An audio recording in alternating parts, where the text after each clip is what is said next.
This is tutorial number 112, and it covers the contact constraint within Catia V5.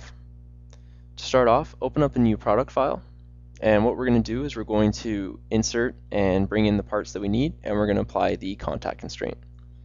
So to start off, let's bring in these components. So let's click Insert, Existing Component, click the product, and let's bring in 112A, and then we'll bring in 112B. So Insert, Existing Component, Product, and 112B. We're going to do this one with positioning, so we'll just move it out to the side. And let's just drag this out. Click OK. So now we have both of our components in. So what I'm going to do is I'm going to show you how to use the contact constraint. So what that does is to touch two surfaces, they're going to touch each other. So in the case of this square here, we're able to apply the contact constraint, and what we're going to do is we're going to constrain it in the X, Y, and Z planes. So we're going to need 3 different contact constraints to throw it in there. So let's start doing this. So let's click contact, let's click this face here, and we'll click this face here.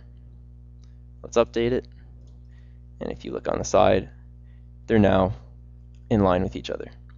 So now we're going to add 2 more. So click the contact, click this face here, click this face here, and let's do another one. Click this face here, and this face here. Click update, and now it's thrown in there. So now this part's fully constrained, and it's going to be locked into this position that we have here.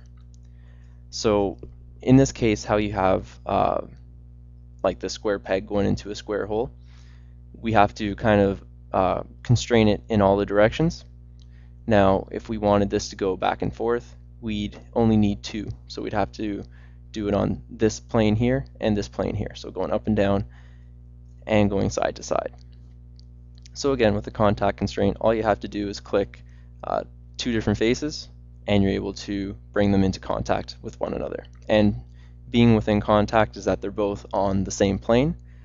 So when you're constraining it like the first one we did, the square was still out here, but it's still a contact in the same plane as the face there.